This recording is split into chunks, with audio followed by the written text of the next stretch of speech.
So am I right in understanding, or are all of us right in understanding that every issue that you have is related only to karma and ancestral uh, down the road things happening? Is it only these two, nothing else?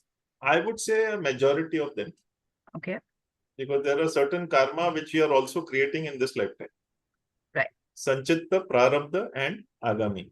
These are the three karma platforms, which is past, previous, Sanchitta. This is again Sanskrit word. Sanchitta is previous. Prarabdha is current karma which you are doing.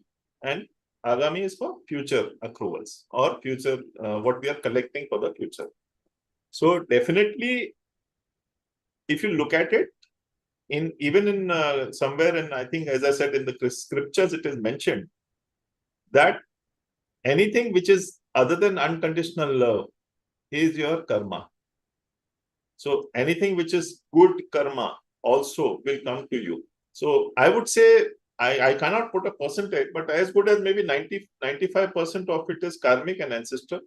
The rest 5 to 10%, we also have certain other aspects which hold on to us. Like even while growing up, we have got certain ideas, certain restrictions, and I would put those 5 to 10% to habit energies, where we don't want to change those habits. It's something like an addiction to overthinking, an addiction to not taking the right steps. So these are certain aspects also which contribute to these. But as I said, around 90% would be karmic and ancestral, if I want to put a percentage.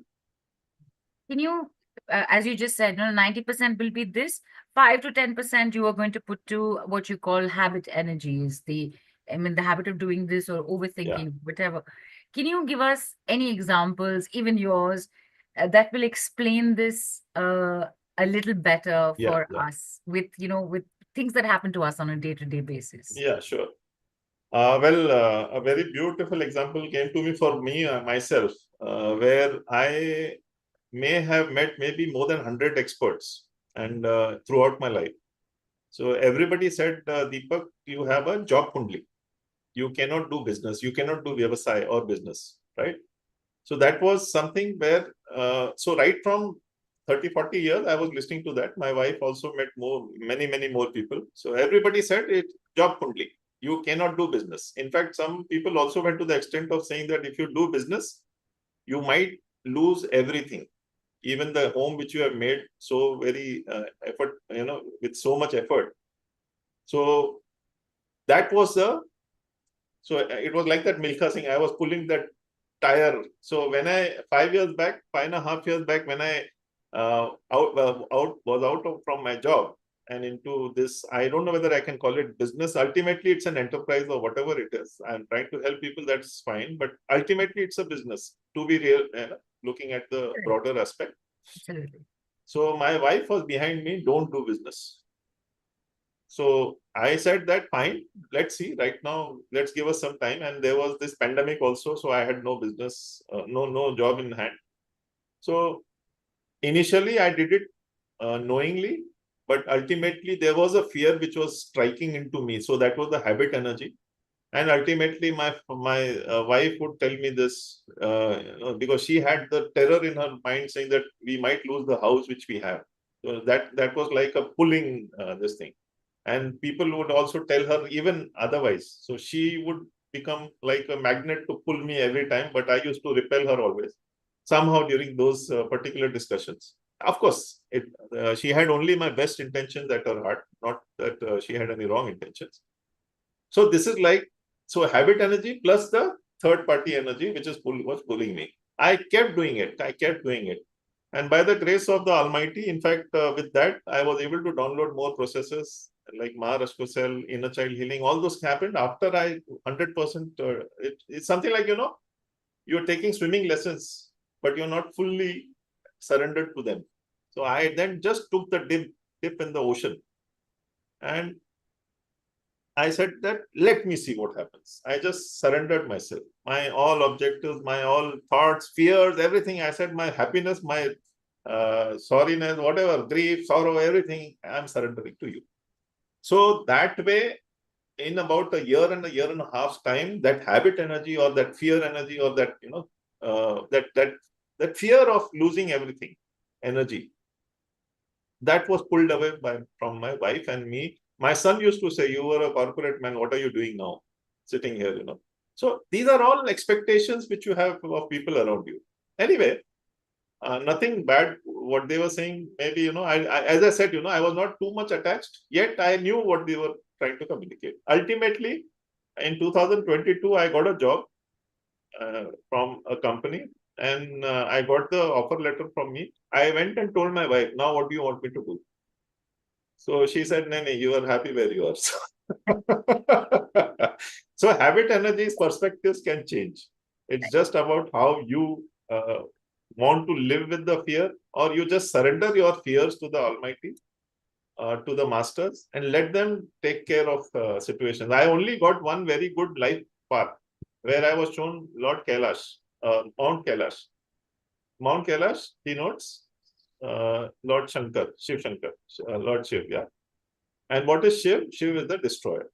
So I had this life path, life goal given to me, saying that you are here to clear the clutter from people's lives.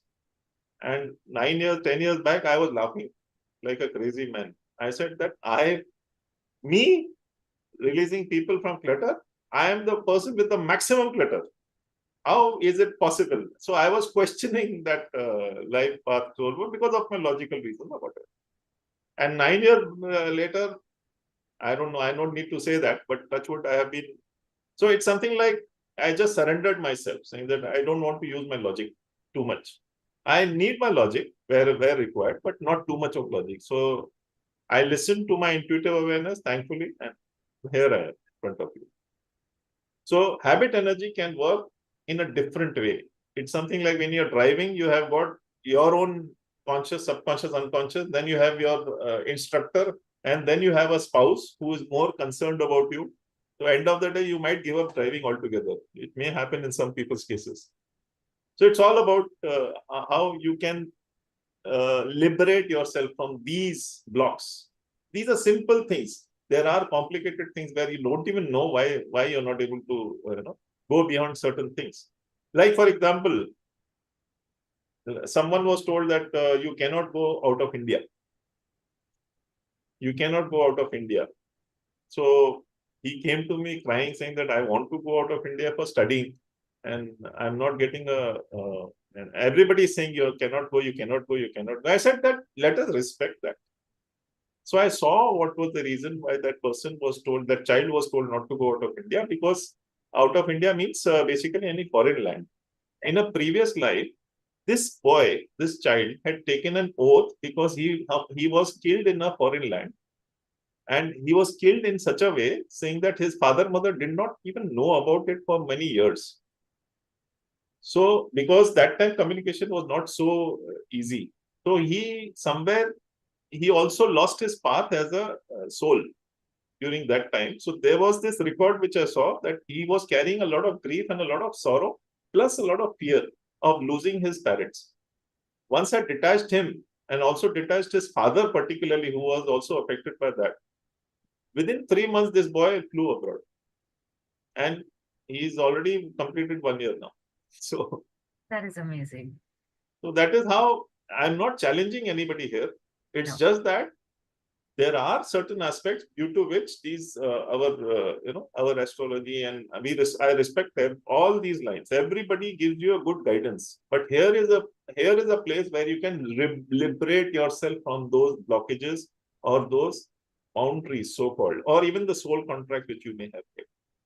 That is the difference which I would like to bring. So change of perspective can change your life. That is the whole idea.